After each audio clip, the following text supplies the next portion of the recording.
아멘. 예. 오늘은 하나님의 자녀가 되는 권세라는 제목으로 하나님 말씀을 함께 나누기를 원합니다. 우리가 예수님을 믿고 이제 구원받았다 그렇게 이야기합니다. 근데 이 구원받았다 하는 말을 성경에는 여러 가지로 표현합니다. 어떤 데는 거듭났다 그렇게 이야기하죠. 거듭났다는 것은 영적으로 내가 새롭게 출생했다 하는 그런 이야기죠. 또 다른 말은 칭의를 받았다. 그 이야기는 의로워졌다는 이야기입니다. 또 다른 말로 하면 죄 사함을 받았다 그런 표현도 있죠. 오늘 본문에서 요한은 우리가 구원받았다 하는 것을 어떤 식으로 표현하고 있냐면 하나님의 자녀가 되었다 그렇게 표현하고 있는 것이죠. 우리는 태초부터 계신 말씀이시고 또한 전능한 창조주이시고 어둠을 밝히는 참 빛 되시는 예수님을 하나님이 보내주신 구원자라고 믿고 우리의 마음속에 구주로 영접을 할 때에 우리는 하나님의 자녀가 되는 권세를 얻게 됩니다. 영접하는 자, 곧 그 이름을 믿는 자들에게는 하나님의 자녀가 되는 권세를 주셨으니 우리는 하나님의 자녀가 되는 권세를 얻었는지 어떻는지를 못 얻었는지를 어떻게 알 수 있을까요?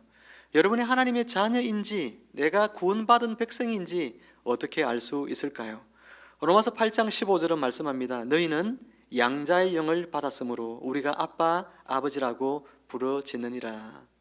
내 안에 찾아오신 이 성령 하나님께서 내가 하나님의 자녀인 것을 가르쳐 주신다라고 하는 것입니다. 성령 하나님으로 말미암아 여러분들이 하나님을 아빠, 아버지라 부르고 있다면 여러분 안에 성령이 오신 것이고 여러분의 하나님의 자녀로 거듭난 사람임을 알게 되는 것이죠. 요한은 요한일서 3장 1절 말씀에서 우리가 하나님의 자녀된 이 이야기와 관련해서 이런 기록을 남깁니다. 보라, 아버지께서 어떠한 사랑을 우리에게 베푸사 하나님의 자녀라 일컬음을 받게 하셨는가.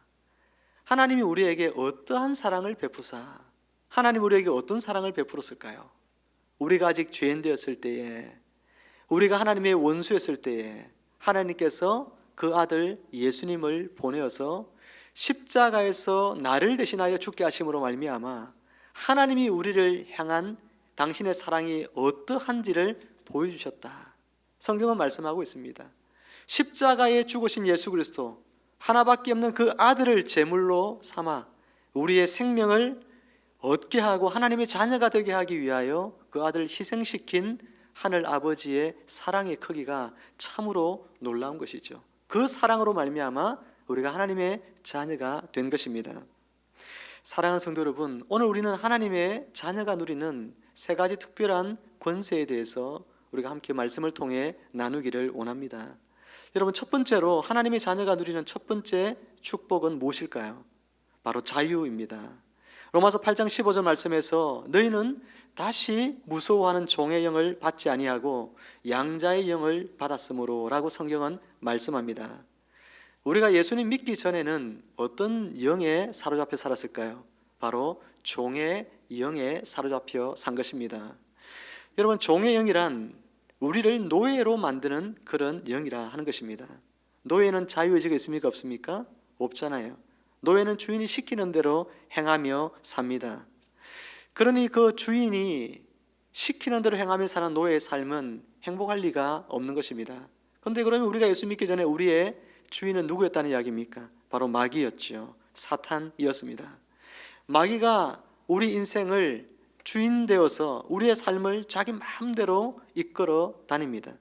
마귀가 이끌어가는 목적은 뭡니까? 사람의 멸망이에요. 사람으로 하여금 생명을 누리는 것이 아니라 사람을 파멸시키고 그 사람 인생을 비참하게 만드는 것이 마귀의 목적입니다. 여러분, 그라사 지방에 있었던 한 광인은 우리에게 마귀에게 사로잡히면 어떤 삶을 살게 되는지를 보여줍니다.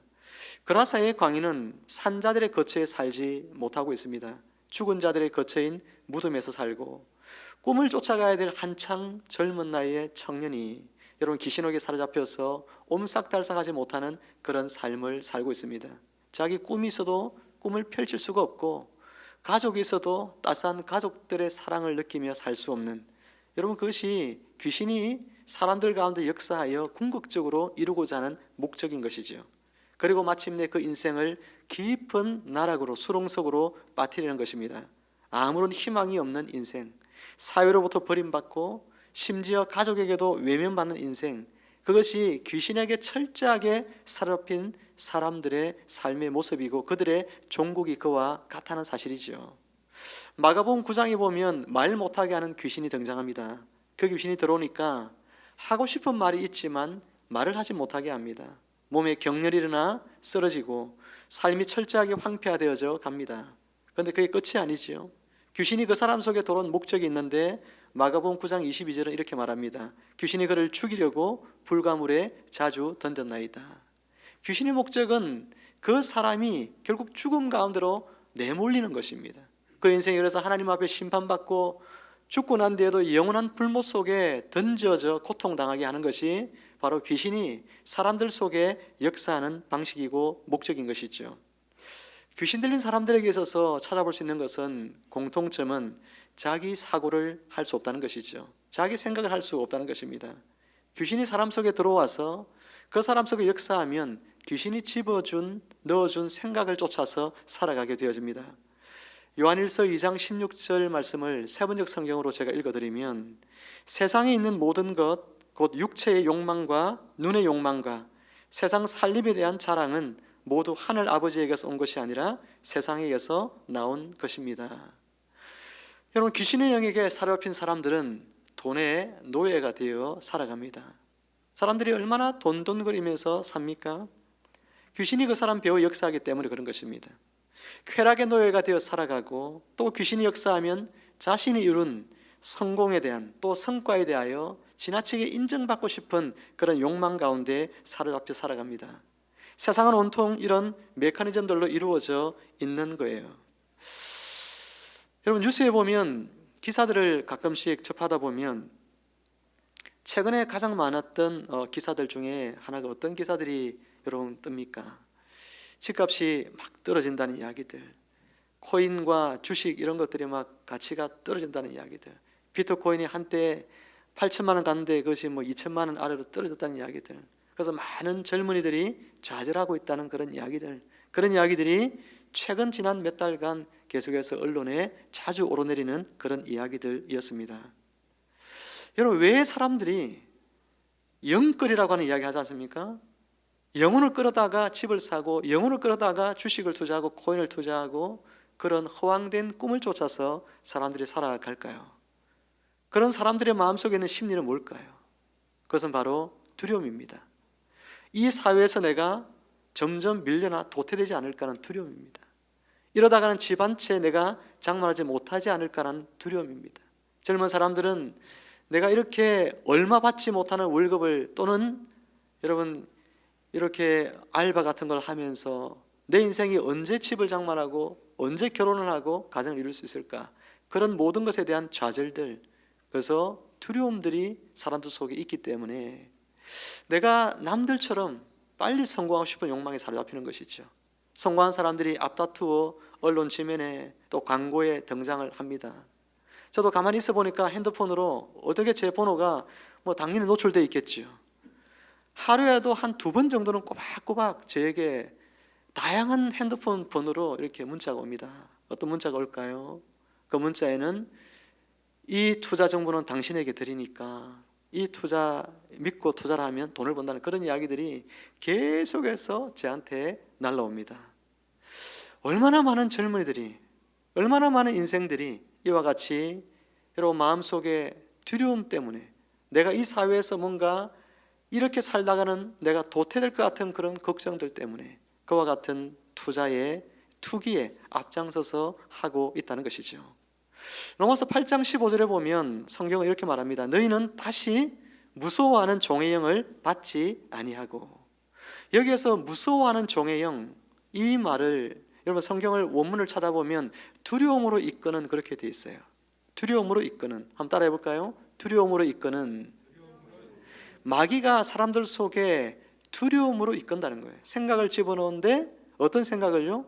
두렵게 하는 생각을 가지게 만드는 것입니다. 이 세상에서부터 내가 잘 살 수 없을 것 같은 두려움. 젊은이들에게는 내가 앞으로 인생을 잘 살 수 없을 것 같은 걱정들, 미래에 대한 불안한 마음들, 그런 마음들, 두려움을 심어 줍니다. 이렇게 벌어서 언제 집 사고, 이렇게 벌어서 언제 내 인생을 준비할까, 그런 두려움들이 일확천금을 향하여 여러분 우리의 마음을 그렇게 움직이도록 만듭니다. 그것이 바로 사탄이 사람들 속에 심어 넣어주는 두려움들인 것이죠. 여러분, 우리가 귀신을 생각하면 귀신의 어떤 존재 자체가 가지는 두려움도 있어요. 귀신이 사람들 속에 생각을 집어넣는데, 여러분 우리가 금기된 그런 일들, 그런 것들이 많이 있습니다. 생활 풍습 속에 그런 게 참 많이 있잖아요. 밤에 여러분 귓밥을 파면은 어떻게 된다고 어른들이 이야기합니까? 귀신이 따라붙는다, 그리고 귀가 먹는다, 그런 이야기를 옛날에 많이 했습니다. 밤에 손톱 발톱 깎으면 어떻게 되죠? 재수가 없어진다, 그런 이야기 하잖아요. 음식을 칼로 찍어 먹으면 어떻게 됩니까? 시비가 생기고, 생쌀을 자주 먹으면 어떻게 되느냐 하면 어머니가 일찍 돌아가신다는 거예요. 여러분, 어머님이 일찍 돌아가신 분들은 여러분이 아마 생쌀을 자주 먹어서 그런 거 아닐까. 다리 떨면 어떻게 되죠? 복 나가고, 신발을 잃어버려도 재수가 없고, 뭐 진짜 우리 삶의 금기사항이 많습니다. 여러분, 귀신은 우리의 인생 가운데 이런 수많은 생각들을 만들어서 사람들 속에 두려움을 심어 줍니다. 그래서 귀신이 만든 삶의 방식들을 쫓아가게 하고 그런 언어들 속에 갇혀서 살게 만듭니다. 하지만 그런 두려움보다 더 큰 두려움은 방금 말씀드린 것처럼 내가 이 귀신이 집어넣어준 이 생각들을 쫓아가지 아니할 때에, 바꾸고 말하면 돈을 쫓아가지 아니하고 세상 즐거움과 낙을 쫓아가지 아니하고 세상 명예와 인정받는 삶을 쫓아가지 아니하고, 그러면 내 인생이 마치 불행해질 것 같은 그런 두려움들을 우리 마음속에 심어 넣는다 하는 것입니다. 예전에 젊은 청년들이 한때 이 피라미드 다단계 쪽에 막 많이 빠져가지고 그쪽에 잡혀가지고 여러분 합숙 생활을 하면서 그런 기사들이 예전에도 막 났던 적이 있습니다. 시대를 거쳐서 형식은 바뀌어지지만 그러나 젊은 사람들 속에, 마음 속에 어떤 생각이 항상 도사리고 있냐면 인생에 대한 두려움들이 있습니다. 지금까지 내가 인생을 살아온 것에 대한 여러분 실패와 앞으로 내가 살아갈 인생에 대하여 또다시 실패하지 않을까라는 두려움들이 있습니다. 여러분, 그런 두려움들이 내가 그런 것들을 쫓아가면, 그래서 내 안에 정말 돈이 생기면 그런 두려움이 사라질까요? 마귀는 끊임없이 우리를 속이죠. 돈이 어느 정도 있어도 주식을 투자해서 돈을 벌고 연끌을 해서 돈을 벌고 그런다고 해서 우리의 삶이 두려움에서 벗어나는 것은 결코 아닙니다. 여러분, 삭개와 같은 사람들 성경에 자주 제가 언급하지만 그런 사람들이 끊임없이 돈이 많음에도 불구하고 평생에 쌓아둘 돈이 있음에도 불구하고 그럼에도 여러분 어떻습니까? 더 많은 돈을 악착같이 갈취를 하고 모읍니다. 사단이 우리의 마음속에 그와 같이 두려움을 끊임없이 심어줍니다. 사랑하는 성도 여러분, 마귀가 깔아준 길들은 비단길이 결코 아닙니다. 그 길은 망하게 하고 우리를 죽게 만드는 길입니다. 예수님은 바로 이같이 우리가 두려움 속에 사로잡혀 인생이 진정한 행복과 만족을 누리며 살지 못할 때 주님은 우리 인생이 귀신의 소나기에서부터 벗어나 참된 자유인으로 하나님의 자녀로 살게 하기 위하여 십자가의 죽음을 감당하셨습니다. 예수 그리스도 그분 안에서 우리는 이제는 더 이상 두려워할 필요가 없습니다. 내 인생이 어떻게 될까 걱정하거나 염려할 필요가 없습니다. 마귀가 집어넣어준 생각을 따라가지 아니하고 이제는 하나님이 우리에게 주시는 생각을 따라 우리가 가게 되어질 때에 우리는 세상에서 도태될까, 이렇게 살다가 나가 가난해지지 않을까, 불행해지지 않을까, 내 인생이 잘못되지 않을까, 남들은 앞서가는데 뒤처지지 않을까, 그런 염려와 두려움에서부터 우리는 해방될 수 있는 거예요. 찬송가 438장에 내 영혼이 은총 입어 라고 하는 이 작사를 한 버틀러 씨는 높은 산이 거친 들이 초막이나 궁궐이나 주 예수 모신 곳이 그 어디나 하늘나라, 그런 가사를 썼습니다. 우리 영혼이 하나님께 이미 얼마나 놀라운 은총을 입었는지 모릅니다. 그 은총은 바로 하나님의 자녀가 되는 은총입니다. 그러니 우리가 이 세상에 있는 부나 세상의 쾌락이나 세상의 영예와 명예나 그런 것들을 따라가는 종의 영에 사로잡힌 노예 같은 삶을 살아갈 것이 아니라 하나님의 자녀가 되게 하는 양자의 영은 성령의 영으로 우리가 사로잡혀져서 성령 안에서 우리가 두려움을 물리치고 하나님의 자녀라는 이 정체성을 가지고 성령 안에서 자유롭게 살아가는 저와 여러분들의 삶이 되기를 주님의 이름으로 축복합니다. 여러분, 하나님의 자녀가 누리는 두 번째 축복이 뭘까요? 그것은 바로 돌보심입니다. 시편 121편 5절에서 8절까지의 말씀을 우리 한번 같이 천천히 읽어볼까요? 시작. 여호와는 너를 지키시는 이시라. 여호와께서 내 오른쪽에서 내 그늘이 되시나니 낮의 해가 너를 상하게 하지 아니하며 밤의 달도 너를 해치지 아니하리로다. 여호와께서 너를 지켜 모든 환난을 면하게 하시며 또 내 영혼을 지키시리로다. 여호와께서 너의 출입을 지금부터 영원히 지키시리로다. 아멘. 하나님은 너를 지키시는 자, 너의 우편에 그늘 대시니 낮의 해와 밤의 달도 너를 해치 못하리. 우리가 얼마나 이 찬양을 많이 부릅니까? 여러분, 하나님의 자녀가 누리는 가장 또 큰 두 번째 특권은 이처럼 하나님 우리를 돌보신다 하는 이야기입니다. 해와 달이 상징하는 것은 성도가 살면서 만나는 여러 가지 고난과 환난과 어려움과 여러분 힘든 일들을 말하는 것입니다. 하나님께서는 그런 가운데서 우리에게 그늘이 되신다. 낮에 뜨거운 해 아래에서 그늘이 된다는 것은 하나님의 은혜를 나타냅니다. 하나님이 우리에게 그 뜨거운 해 아래에서부터 하나님의 돌보심의 은혜를 베풀어 주신다는 약속이 있는 것이죠. 요나는 요나서 4장 6절에 보면 그가 뜨거운 지금 햇볕 아래에 있을 때 하나님께서 요나를 위해서 어떻게 하셨는지 성경은 말씀합니다. 하나님 여호와께서 박넝쿨을 예비하사 요나를 가리게 하셨으니 이는 그의 머리를 위하여 그늘이 지게 하며 그의 괴로움을 면하게 하려 하심이었더라. 요나가 박넝쿨로 말미암아 크게 기뻐하였더니. 요나가 지금 괴로움 가운데 있습니다. 요나는 지금 사실 마음도 굉장히 괴로운 가운데 있고 그리고 육체적으로도 뜨거운 햇빛 때문에 괴로운 가운데 있었을 때 하나님께서 그를 위하여 이 박넝쿨을 예비하셨다. 성경은 그렇게 말씀하고 있죠. 여러분, 하나님이 성도가 당하는 고난, 우리의 삶에 어떤 어려움을 지금 겪고 있는지, 어떤 도움이 필요한지 하나님이 그것을 여러분 아신다고 생각하나요? 아니면 모르고 있다고 생각하시나요?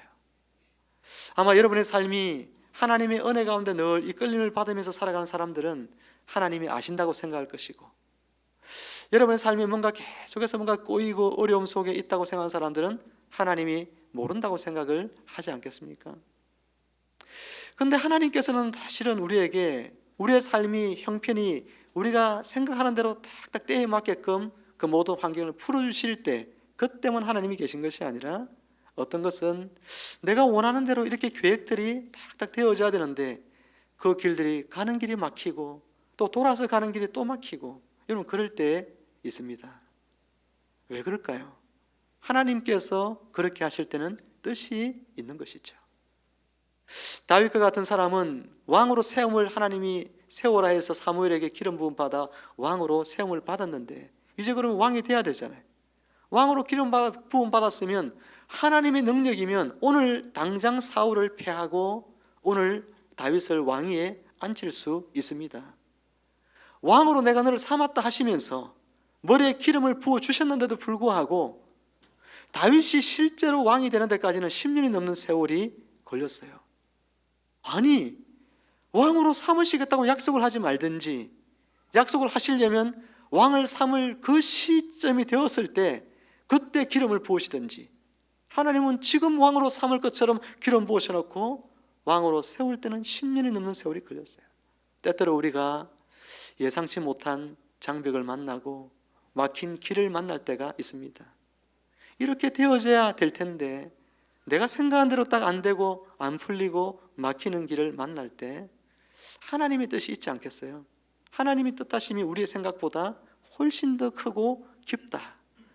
로마서 11장에는 하나님 말씀에 하나님의 지혜와 지식에 무궁하며 그의 생각은 깊다 그렇게 말했습니다.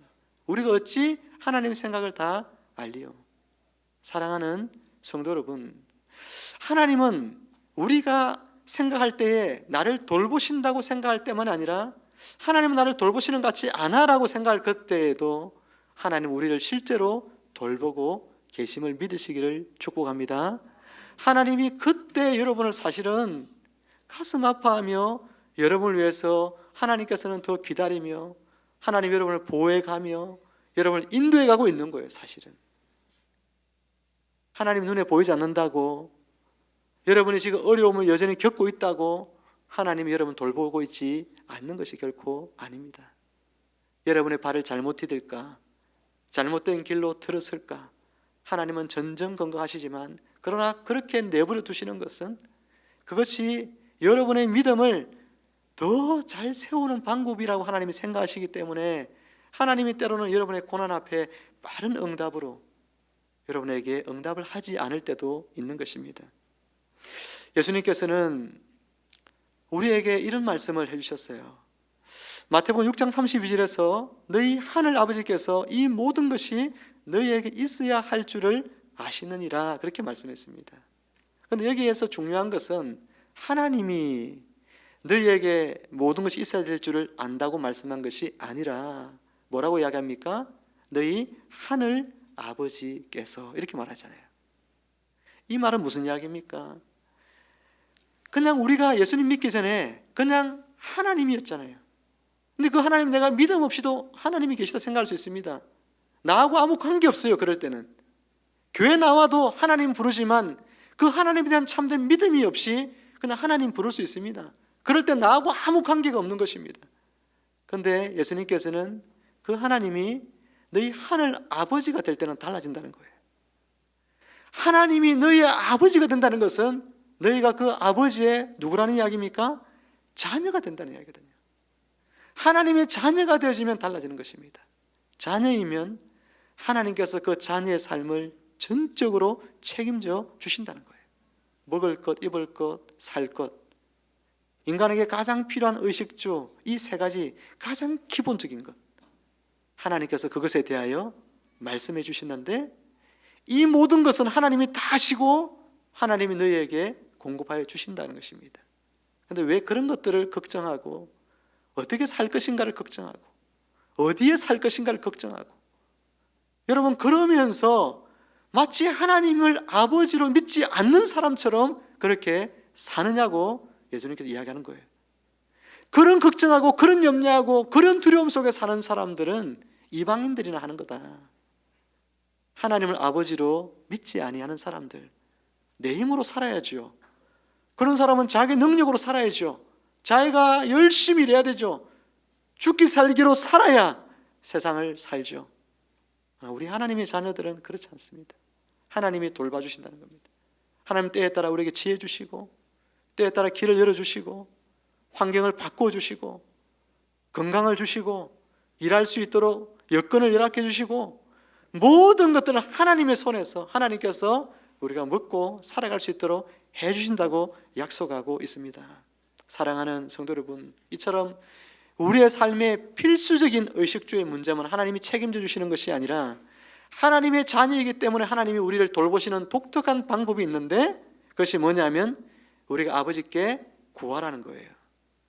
내가 너희를 돌보고 내가 너희를 보호하고 인도하는데 너희의 필요한 것을 나에게 구하라는 것입니다. 성경은 말씀합니다. 너희가 악한 자라도 좋은 것으로 자식에게 줄 줄 알거든 하물며 하늘에 계신 너희 아버지께서 구하는 자에게 좋은 것으로 주시지 않겠느냐. 악한 자도 자식에게 좋은 것 주려고 합니다. 몇 년 전에 아주 흉악한 연쇄 여러분 성폭행범이 있었습니다. 발발이라고 하는 그런 사람이 있었는데 너무나 많은 집에 이렇게 여인들, 여자들, 학생들 인생을 망가뜨린 그런 범인이 있었거든요. 근데 그 사람이 집에 자기 딸이 있어요. 고등학교 다니는 딸이. 근데 딸이 있는데 이 딸이 밤 늦게 들어오니까 딸을 갖다가 엄청 혼을 내면서 딸을 갖다가 여러분 나무라는 겁니다. 딸의 남자친구를 사귀니까 그 남자친구가 도대체 누구냐고 따지고 남자친구 멱살을 잡고 막 그러는 거예요. 이 악한 자라도요, 자기 딸은 소중한 줄 알잖아요. 자기 딸을 위해서 여러분 무엇이든지 해주더라고요. 제가 그 사람 보니까. 근데 하나님께서는 얼마나 선한 자입니까? 그 선한 분이신 하나님께서 저와 여러분들을 위하여 구하는 자에게 좋은 것으로 주지 아니하시겠느냐고 성경은 말씀하고 있습니다. 사랑하는 여러분, 하나님이 우리를 돌보시는 독특한 방식, 우리에게 주신 또 다른 특권은 바로 기도입니다. 기도할 때 하나님은 우리가 구하는 것에 넘치도록 채워주시는 분입니다. 성경은 이 마태복음의 이 말씀을 누가복음에서는 좀 더 다르게 번역하고 있습니다. 누가복음 11장 13절을 제가 읽어드리면, 너희가 악할지라도 좋은 것을 자식에게 줄 줄 알거든 하물며 너희 하늘 아버지께서 구하는 자에게 성령을 주시지 않겠느냐. 이 말은 무슨 이야기냐면 성령이라도 주신다는 거예요. 너희에게, 구하는 너희에게 가장 좋은 것 중에 좋은 것이 뭐냐면 성령이거든요. 왜 성령 하나님이 좋으냐 하면 예수님을 보혜사라 그러지요. 보혜사란 말은 곁에서 항상 계시면서 나를 돌보시는 분이다 이 말이에요. 그런데 성령님은요, 우리 속에 들어오셔서 우리와 영원토록 함께 하시면서 우리를 돌보시고 보호하시고 인도하시는 분이라는 것입니다. 하나님께서는 우리에게 바로 우리가 구할 때에 성령이시라도 마다하지 않고 너희에게 주신다는 겁니다. 그래서 결국은 사도행전 2장에 보면 성령이 우리 가운데 임하시잖아요. 베드로가 설교할 때 수많은 사람 속에 보혜사 성령님이 임하셔서 하나님의 돌보심, 하나님의 보호와 인도하심을 직접적으로 성도가 누리며 살아가도록 해 주셨습니다. 사랑하는 성도 여러분, 오늘 우리는 이 하나님의 돌보심을 믿어야 합니다. 하나님이 나와 함께하고 있다는 이 사실에 대하여 추도 의심의 여지도 없이 믿어야 합니다. 하나님 앞에, 그리고 우리가 구할 것에 넘치도록 주시는 하나님 앞에 우리가 하나님 우리를 돌보시는 독특한 방법인 기도로 우리의 모든 필요들을 하나님께 구해야 합니다. 하나님은 성령도 마다하지 않으시고 우리에게 주시는 하나님이십니다. 그 하나님께서 저와 여러분들의 삶에 모든 것에 넘치도록 능히 공급하여 주실 것을 믿으며 내가 하나님의 자녀라는 이것이 얼마나 놀라운 특권인지, 여러분 그 특권과 그 권세를 하나님의 돌보심 안에서 풍성히 누리는 여러분의 삶이 되기를 주님 여러분 축복합니다. 이제 마지막으로 우리가 살펴볼 것은 하나님의 자녀로서 우리가 누리는 세 번째 축복은 뭘까요? 그것은 바로 상속자가 된다는 것입니다. 역사상 가장 부자인 개가 있습니다. 여러분, 어떤 억만장자인 부동산 사업을 하던 여자의 집에 키우던 개인데요, 그 개 이름이 뭐냐면 트러블이에요. 트러블이란 말은 이게 문제투성이란 말이거든요. 가는 곳마다 문제를 일으킨다 이 말이에요, 이 개가. 그런데 억만장자이면 뭐 하겠습니까? 그 여인 곁에 사람이 없는 걸요. 그 여인에게 유일하게라도 기쁨이 되고 위로가 되는 게 이 바로 트러블이라고 하는 개였어요.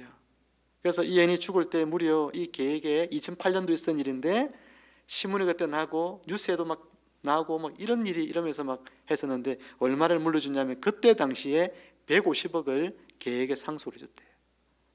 여러분 부럽죠? 개에게. 개가 한 번 마사지 받는데 여러분 몇백만 원 쓰는데 몇백만 원씩 개가 마사지 받고 개 산책하는 해주는 사람, 또 목욕시켜주는 사람, 그 사람들 돈 엄청 많이 든대요.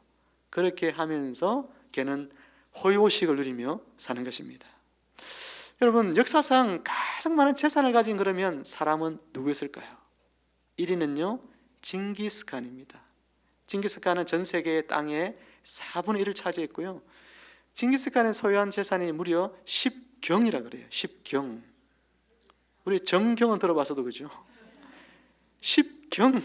이 경이라는 숫자가 이게 도대체 얼마나 가치인지 상상할 수 없는 돈이지 않습니까? 그런 돈을 가지고 있었다 그럽니다. 사랑하는 성도 여러분, 그러나 우리는 이것을 하나도 부러워할 것이 없습니다. 그 개도 죽었고요, 징기스칸도 죽었어요. 이 땅에서 아무리 억만장자로 살고 풍족한 돈을 가지고 살면 뭐합니까? 그들에게 하나님의 나라가 없다면, 죽어서 갈 저 천국이 없다면, 하나님의 나라, 그 진짜 상속받아야 될 나라를 상속받지 못한다면 무슨 의미가 있겠습니까? 제가 아는 목사님 교회에 한 성도님이 계신데, 그 성도님이 결혼도 안 하시고 나이가 좀 꽤 되셨어요. 근데 돈이 많아요. 유산을 물려받은 것도 있고 평생 쓸 돈이 있고, 그냥 세계 어디를 가서 어떤 곳에 자고 무엇을 먹든 신경 쓰지 않고 살만한 사람이에요.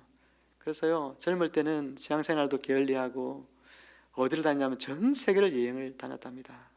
전 세계 한 50여 개국을 여행을 다니면서 그래서 먹고 싶은 거 다 먹고, 여러분 보고 싶은 거 다 보고 그렇게 살았대요. 참 재밌었대요. 재밌겠죠? 여러분 여행 가서 여러분 재미 중에 하나가 먹는 거잖아요, 그죠? 얼마나 그 산의 진미를 먹으면서 재밌겠습니까? 근데요, 한 50여 개국 돌고 나니까 세월도 이제 10수년의 세월이 지나고, 그러니까 이제 더 이상 재미가 있겠어요, 없겠어요? 하나도 재미가 없답니다. 그분 말씀이 하나도 재미가 없고, 그래서 여행 안 간대요. 먹는 거, 세상에 맛있는 거 다 먹어봤잖아요.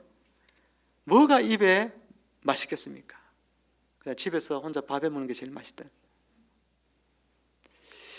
여러분, 세상에 살면서 우리가 세상에 있는 것들을 상속받고 세상의 부자로 살고, 여러분 이렇게 살고 싶은 욕망이 우리 안에 혹시 있을지 모르겠지만, 이 세상에 있는 것들을 상속받는다는 것이, 그래서 모든 것을 누리며 산다는 것이 우리 인생의 절대적인 축복이 되는 것은 아닙니다.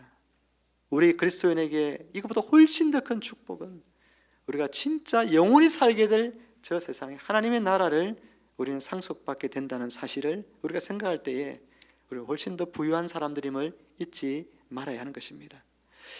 오늘 바울은 로마서 8장에서 우리에게 우리가 하나님의 상속자다라는 이야기를 하면서 이런 이야기를 성경에 덧붙여서 이야기를 했는데, 로마서 8장 17절 말씀을 우리 화면을 보면서 우리 공동번역 개정판으로 읽어보도록 하겠습니다. 같이 읽을까요? 시작. 자녀가 되면 또한 상속자가 되는 것입니다. 과연 우리는 하나님의 상속자로서 그리스도와 함께 상속을 받을 사람입니다. 우리가 그리스도와 함께 고난받고 있으니 영광도 그와 함께 받을 것이 아닙니까? 우리가 하나님의 상속자라는 영광을 얻었습니다. 이 특권이죠. 그런데 성경에서 우리가 이 특권을 누리기 위해서 희생이 필요하다 하는 이야기를 합니다. 그것은 뭐냐면 이 땅에서 사는 동안에 고난이 우리에게 있다는 것이죠. 뭐 때문에 고난이 있습니까? 세상 사람들처럼 살지 않으니까 고난이 있는 겁니다. 세상 사람들이 부정한 방법으로 돈을 번다면 우리 그렇게 할 수 없잖아요. 보면 부정한 방법으로 돈을 버는 사람들이 참 많이 있거든요. 물론 정직하게 버는 사람도 많이 있죠. 그런데 그렇게 부정하게 돈을 버는 사람들, 그런 사람들을 따라서 돈 벌고 싶은 욕망들이 막 들잖아요. 그런데 그렇게 살지 않으니까 우리에게 고난이 있습니다. 세상 사람들은 세상의 쾌락을 즐기면서 하고 싶은 대로 다 사는데 우리 그렇게 하지 못하잖아요. 그들과 어울리지 못하잖아요. 그러니 우리에게 사람들로부터 받는 어떤 외면이 있고 비난이 있고, 여러분 그런 상처들이 있고 아픔이 있는 것이죠. 우리에겐 그런 고난들, 작은 고난들이 있습니다. 또 더 큰 고난들은 때로는 순교하기까지 예수 믿는다는 이유 때문에 죽임을 당하는 그런 일들도 이 땅에는 많이 일어나고 있습니다. 지금도 지구상 곳곳에는 예수 믿는다는 이유 때문에 죽어가는 사람이 얼마나 많은지 모릅니다. 성경 우리에게 영광을 받으려면 고난도 함께 받아야 한다라고 성경은 말씀하고 있습니다. 예수님께서는 이 땅에 오셔서 마귀에게 오자마자 사역을 하시기 전에, 이제 본격적인 공생의 사역 전에 세 가지 시험을 받으셨잖아요. 이 시험이 다 뭡니까? 바로 육신의 정욕과 안목의 정욕과 이생의 자랑이라는 그런 시험들이었습니다. 그런데 예수님께서는 그런 것들을 붙들고 싶은 마음이 있을까 없을까요? 이 돌덩어리를 떡으로 빵으로 만들어 먹으라 할 때에 40일 동안 금식하고 줄이시니라 이것을 그렇게 만들어 먹을 능력도 있는데 그렇게 하고 싶은 마음이 있었을까요? 없었을까요? 있죠. 왜 없겠어요? 그런 욕망이 왜 없겠습니까? 그러나 예수님께서는 사탄의 유혹에 빠지지 않았다는 것이죠. 치지 않았다는 것이 다른 것입니다. 예수님은 이 세상에 우리가 똑같은 사람의 모습으로 오셔서 살면서 똑같이 우리처럼 이 세상에서 사람들이 보통 살아가는 그런 삶에 대하여 유혹을 받았습니다. 그렇게 살도록 강요받았습니다. 물질을 보면 갖고 싶고, 눈에 보이는 좋은 거 있으면 갖고 싶고, 배고프면 먹고 싶고, 그죠? 내가 사람들에게 인정받고 싶고, 이런 마음들이 왜 없겠습니까? 그러나 예수님은 그 모든 것들을 다 물리치고, 예수님은 오직 하나님이 인정받기를 원했고, 하나님 말씀대로 살면서 하나님이 주시는 양식을 먹으며 살기를 원했고, 하나님이 자신에게 보여주신 것, 하나님이 허락해 주신 것을 누리며 살기를 원했죠. 그러다 보니 세상 사람들이 예수님을 보면서 나하고 결이 다른 사람이라 생각합니다. 나하고 결이 다른 사람이라고 생각할 때에는 한편에서는 저 사람의 삶을 본받고 싶어요, 저 사람의 삶을 따라가고 싶어요, 이런 사람이 생기지만, 또 한편에서 어떻게 합니까? 그 사람을 정죄하고 나하고 다른 사람으로 취급하고 비난하고, 여러분 그렇게 하게 돼 있거든요. 예수님은 그래서 십자가에 결국은 못 박혀 돌아가십니다. 사랑하는 성도 여러분, 우리는 예수님의 삶을 따라가야 됩니다. 예수님께서 이 땅에서 사람들로부터 고난당하는 길을 택하셨지만, 그러나 예수님 왜 그렇게 하셨을까요? 그분 앞에 기다리고 있는 영광을 생각하셨기 때문에 그렇습니다. 하나님의 자녀로서 누리는 모든 권세, 하나님의 나라를 상속받게 되는 그 영광을 생각하셨기 때문에 예수님은 기꺼이 이 땅에서 영광을 구하며 살지 않으셨습니다. 우리도 하나님의 자녀로서 하나님의 나라를 상속받게 된다는 이 영광을 생각하시면서 이 땅에서 때로는 고난이 있을지라도 그것 좀 별것 아니야, 그게 뭐 대수입니까? 저 고난 좀 당하면 되지요. 하나님의 나라가 우리에게 주어지는데 얼마나 복된 일입니까? 이런 생각을 가지시고 내가 하나님의 자녀라는 이 놀라운 특권을 여러분 마음속에 담고 기쁨 가운데 살아가는 여러분 되기를 주님 이름으로 축복합니다. 이제 말씀 맺습니다. 여러분에게는 하나님의 자녀가 되는 놀라운 그런 특권, 권세가 있습니다. 하나님의 자녀로서 누리는 세 가지 놀라운 축복이 있었습니다. 첫째는 자유요, 둘째는 돌보심이요, 셋째는 하나님의 상속자가 되는 것입니다. 이 세 가지 특권이 이미 저와 여러분에게 주어졌음을 믿으시기를 주님의 이름으로 축복합니다. 이 특권들을 여러분의 삶에서 행사하고 또한 누리며 살아가시기를 주님의 이름으로 축원합니다. 함께 기도하겠습니다. 하나님 아버지, 은혜를 감사합니다. 우리에게 주신 이 귀한 특권들을 우리의 삶 가운데 누리며 살게 하여 주옵소서. 예수님의 이름으로 기도합니다. 아멘.